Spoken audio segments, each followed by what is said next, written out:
Welcome to Hamilton Island Race Week 2018. We've had every day of beautiful sunshine up here. We've had 5 days of racing, one more to go. And we thought we'd take the opportunity to get together with some of the international pro sailors and just get their first impressions on Hamilton Island Race Week. And I believe the only person who has been here in the past is Juan. So my name is Verbraak and I'll be emceeing today.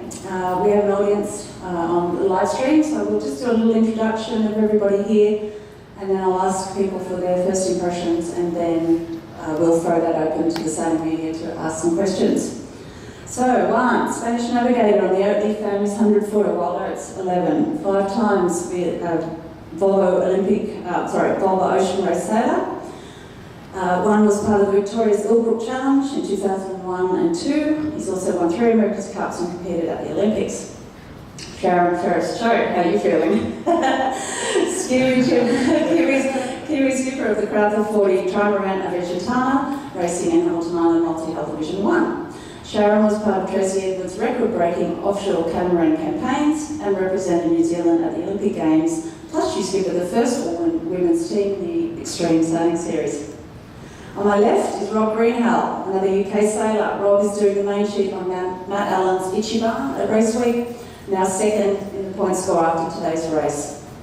He's competed in 5 Volvo Ocean races, plus the Extreme Sailing Series, and he's a Moth European and national champion.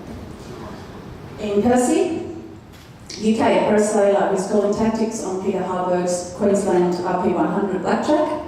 Ian is a double Olympic champion, multiple world champion, and was the team manager and tactician of America's Cup challenger Artemis Racing at the last AC.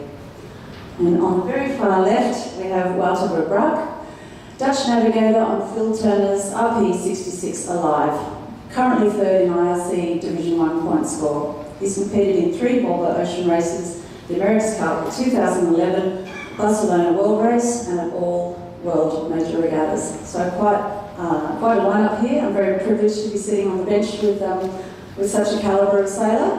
And I'm just going to start to my right. And Juan, you're the only one who's been here before, so how are you finding your second race? Well, it's lovely, as I remember from my first time. I had the nice opportunity to be able to do it like 2 years ago, I think it is from now.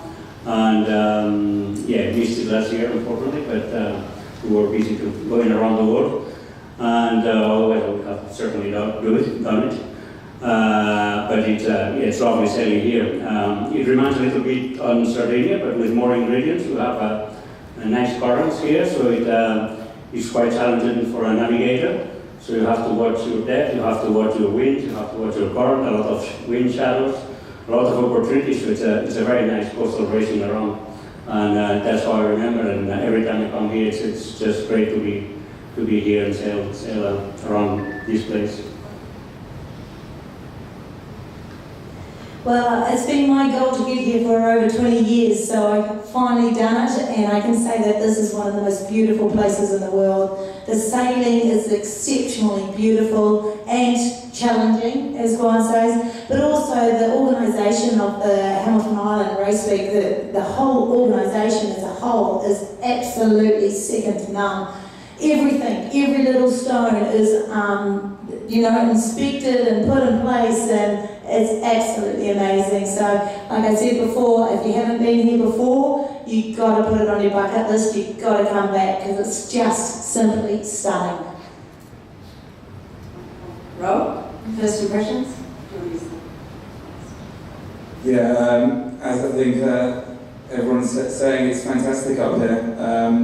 We were lucky enough to do the week before, just across the water here, and I'll say we come here ahead of there, but it's been great. We've had a great racing with Hooligan, and a lot of Grand Prix boats up here, which I wasn't necessarily expecting.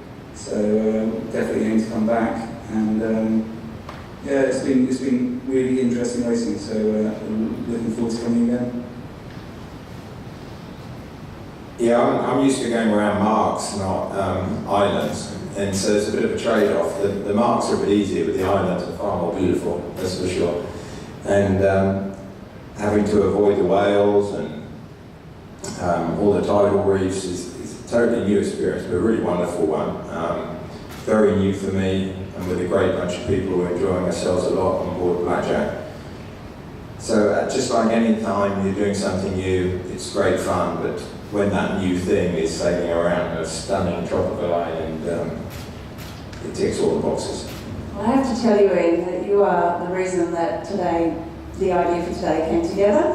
So I was chatting with Gordon McGuire of Ichi and he said, Iain is absolutely blown away by Huntsman Race Week. You need to capture that and you need to share that with the world. So thank you for coming up with this idea. And well, I'm from Holland, but I live in the UK, and the timing is pretty impeccable because although we had an amazing summer in Europe, it's now taking a turn for the worse. And flying out here was the perfect timing to continue the streak of beautiful weather and sailing in nice places. A bit too few many reefs for my liking, but there we go. Excellent. All right, we might take some questions from the floor.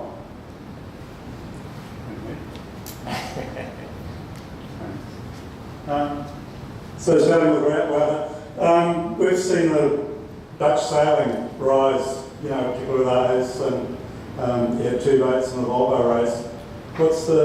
Why do you think that's happened?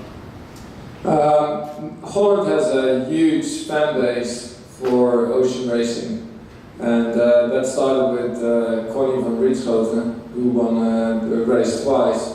But there's a big following and people are online all the time. And then combine that with a lot of lakes and very easy access to sailing. Pretty much everybody, by the time you're 30, you've sat in a sailing boat and have been out for a yacht. But I mean, it's only really happened in the last, couple of Olympics. What's sort of really got it building that? Well, I think we were quite a step behind the UK in terms of the organisation and the structured approach to the Olympics. But that we've now caught up by the looks of things if you look at the last World Championships. But I think also, I grew up being inspired by Connie and the subsequent teams in Volvo ocean racing. It takes some time before you're mature enough to participate in it. So it takes almost a generation before you make that step. So, Iain, with Artemis Racing, you came very close to beating Team New Zealand in the Challenger final. Why has Artemis not continued into this America's Cup? Yeah, we enjoyed the event, but it was disappointing. Your team just took us there in the final of the LV. And yeah, well, I think there was a couple of reasons for, and ultimately it's the decision of the owner. I think, in our opinion, I know it's contentious, I think it's, they've set a protocol and a class rule that's expensive, more expensive than it's been previously. And also seemed a shame, I think, to not build on the past, because that was, as ever, the chance for the Cup to grow. And that's not in any way to criticise the current decision. I personally think the boat's fantastic. I think it's going to be really exciting. But at some point, our sport needs to try and progressively grow and not have revolution every single time. And just to repeat, I see valid reasons each time for that revolution. But at some point, I think we all need to finally get together and try and slowly evolve, and we'll build on something. The main reason being twofold. One, the public need to understand what they're watching, who aren't hardened sailors, because that's a reducing audience. And the second thing is just the practicalities. You change the design completely, you're unable to get out sailing quickly. And I love our sport, and I think our sport is so exciting to watch. It's going to be in Auckland, it's going to be fantastic. I think it was in Bermuda. And we need to keep that going. We need to keep the high-level televised sailing going. So the less changes, inevitably that can happen quicker. So I think all those things combined for Torben to sit it out for a while, watch how it's going to go. He's still very keen, very interested. And we're going to watch and enjoy the event in Auckland as much as anyone, I'm sure. Absolutely no hard feelings about the decisions that were made. We understand and look forward to it. So you're going to be involved in the following 50s? Artemis Racing, the 40-50, you mean the circuit that the Oracle have organised and stuff. No, we're not really sure about that. I mean, I know, has that been announced even? I don't even know, but I'm aware it's happening, obviously, and Artemis are on the fence at the moment on things, generally.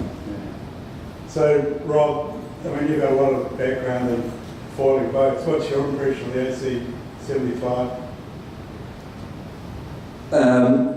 Yeah, I mean, I don't know too much about it. I've seen it, the renderings like everyone else. I think it was good. I probably would have chosen it to stay, as Iain was saying, in a similar boat, but I think if you win the cup, you want to, you get the chance to adjust the rules so, you play to your strengths. It would be great to see the 50s carry on in the multi-hull, but the monohull will be fast, and the best guys will win. So I don't it will be a good cup, I'm sure. Have you seen Team UK's prototype sail? I haven't. I've seen video. I haven't witnessed it myself, but it looks pretty good. I mean, it's early days, so in a year or so time when the big boats come out, I'm sure they'll have it all figured out. Sharon, you've sort of started off with this Avani project. Where does it go from here?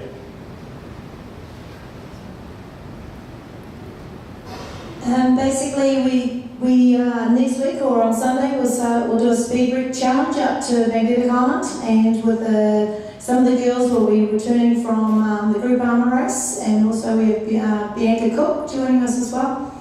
So we're going to have the sisterhood between Bianca and Paige on board, which would be awesome.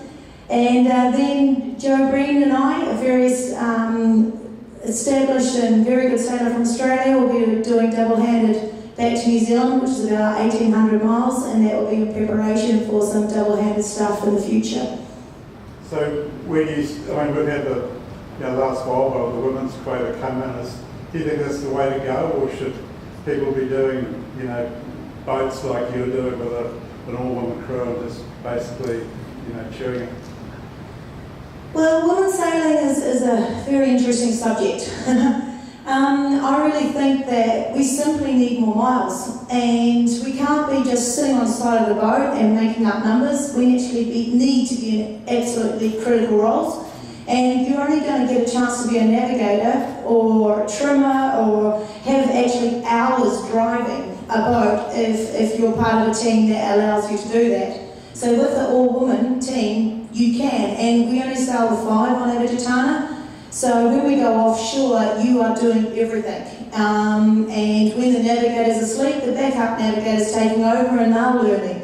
And they've also, the navigator's done the preparation, everyone knows the plan, but it's just stepping stones. And we're talking to a couple of the girls that have already been on the team have gone home and talked to different owners with nice racing boats that aren't being used, and they're going to get their own campaigns together. So slowly we're going to build up a squad, if you like, all over the world, hopefully, with the Magenta project, and we'll get more women actually doing the critical jobs and more experience. So coming back to here, you've been here before, it's the first time I've ever been here, but one of the things that's really noticeable is the way the tides flow, and you can see there's a patch of still water and then suddenly there's white water. How do you cope with that as a navigator, plus sailing around these islands that are, they're quite big and they obstruct the wind quite a lot? And of course you got back on Blackjack this afternoon in Drink Passage. Yes, it's very tricky, and it's the good thing is that you always are learning and learning how currents and wind behave. Obviously, the first thing that all the navigators do is just have a good preparation, good understanding on the weather. But for currents, it's mainly the observation, because yes, currents are predictable, but they're not coming at the same time, or they're not changing always at the same time. So yeah, just adjusting what the tidal models tell you with your own observations. That's obviously helps. And another thing, obviously, to be careful here is about the shallow spots, the reefs. and the bad winds behind the island. And yeah, like yesterday, we went around Pentecost. We never knew we're going to have a full glass out behind it or not. So that's something you just have to play by ear and look how the wind looks behind the island, and just try to do your best. And the good thing is that basically you have to improvise a lot and adjust probably your strategy as you go along, as you see things evolving and happening. Thanks. Okay, we'll go, Blue. Yeah, sure. A question for Iain. Iain, you've been deeply immersed in America's Cup technology for several years. What hardware and software can you bring to this event, this racing on a rival Q100? One of the things that amazed me in the last Cup was you're suddenly sailing a catamaran on a reaching start foiling versus what I've done my whole life in a fin or a starboat or ACC boat. And actually it's still the same things that make the difference. And even the starting tactics and the reaching became very similar. You know, gaps to windward and lay lines and time and distance. So it's funny how our sport, whichever the boat, captures exactly the same challenges, which is great, you know, because I wouldn't like it to totally change to a point where those skills that we all grew up trying to hone were suddenly no longer important. That mind you, grinding non-stop all day in America's Cup was a new skill, but the racing aspect. So here we've been able to bring some things like starting packages and stuff like that from the Cup. You know, a little bit of adjustment required, obviously, for upwind starts, but some of the concepts that we put together, I think, are relevant through lots of different types of racing, and that's been fun to try and apply it. And it's a little bit hit and miss when it's all new, but it's been fun. And I think, you know, the blackjack guys have done a good job at the stuff that's conventional, but I guess the one thing that's a bit different here, as Juan said, is all the islands and the old sniggly Spaniard there just keeps following them.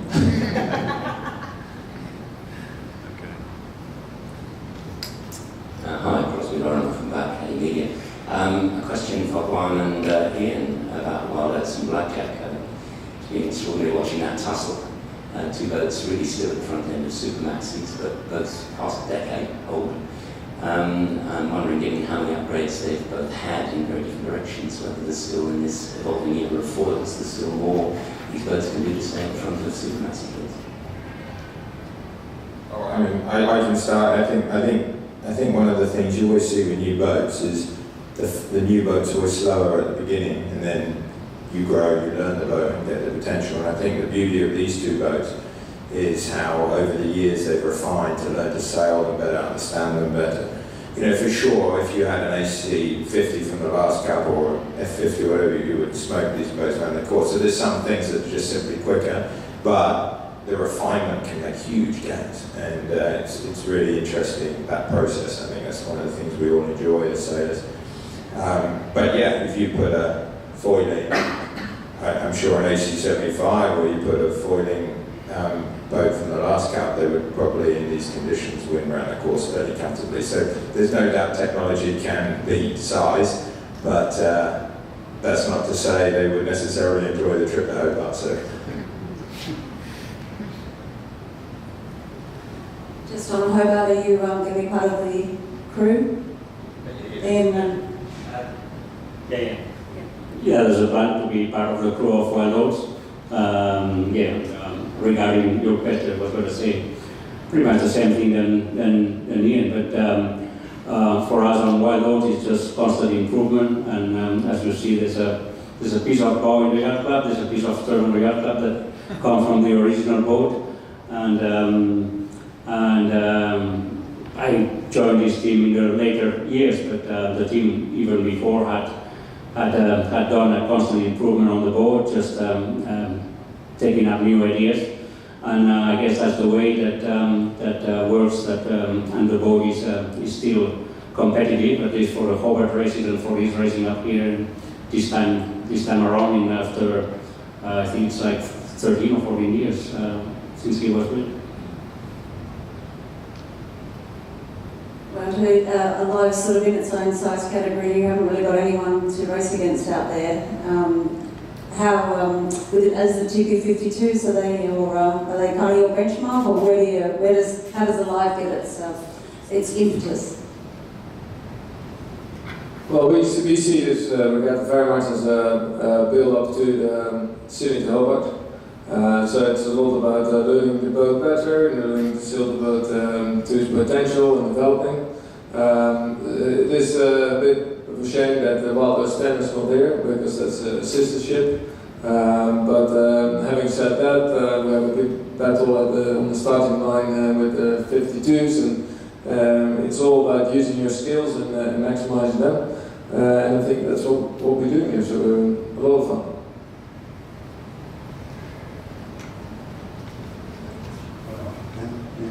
So, Juan, going back to the Volvo race in that last league, I mean, we had 3 teams all sitting there that could have been in it, and yet 18 hours out from the finish, you had to make a pretty critical navigation decision.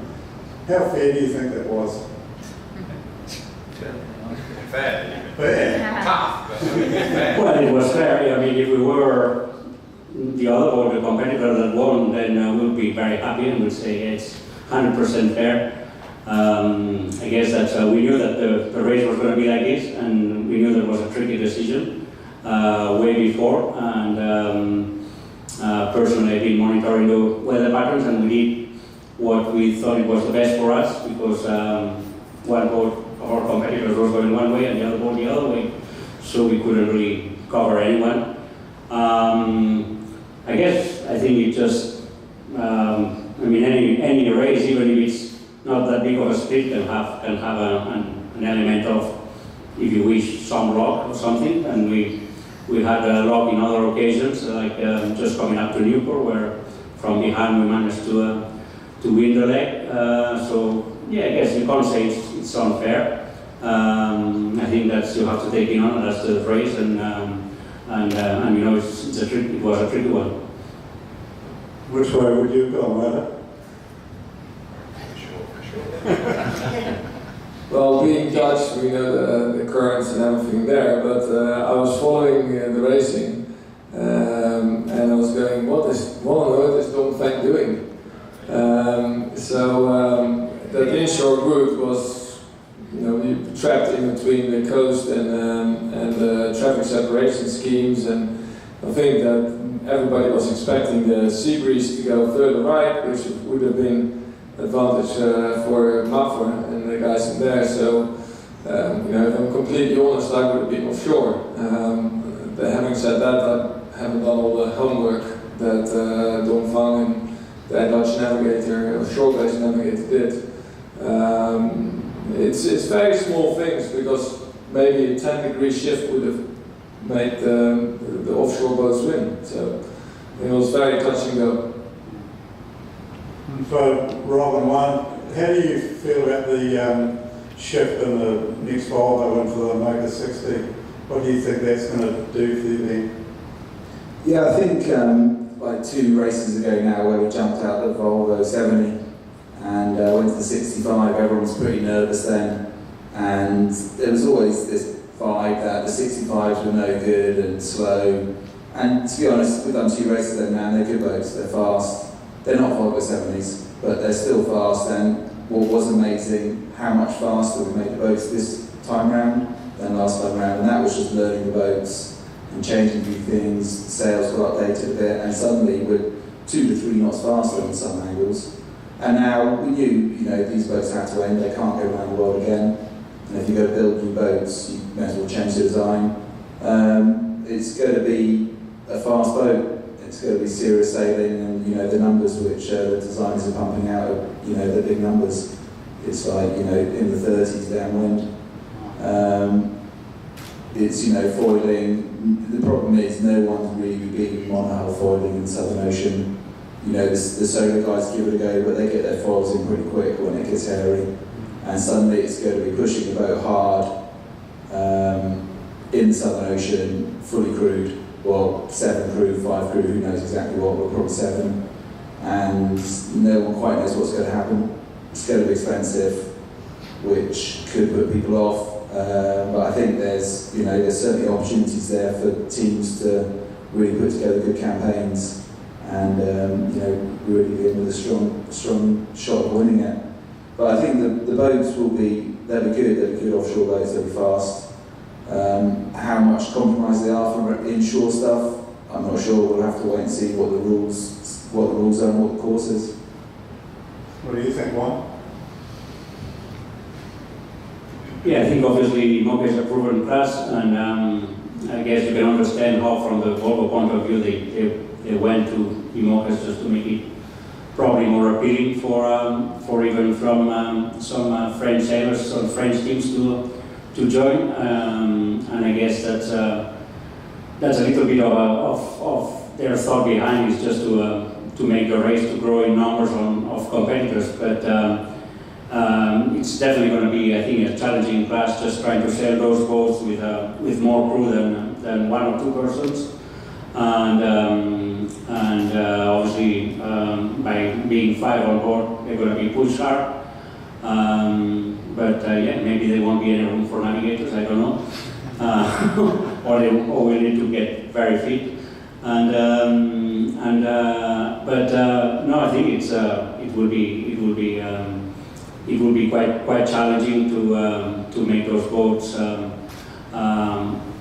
be foiling and be sailing at 100% most of the time. So that will give again teams to be investing in design. So as Rob said, they might end up being more expensive because there's all the design work, work to be done, and there's a lot of advantages that some team can have versus another with an early preparation and an early testing of these boats and knowing them better. So I guess it will be back into the teams that start first will have a little bit of advantage, while this time with the 65 it didn't seem that it happened. Or maybe some teams had a little bit of advantage at the beginning and then everything got smoothed out by the end. So it's got its positives and negatives, but from the organizer's point of view, we can understand why they're going this way.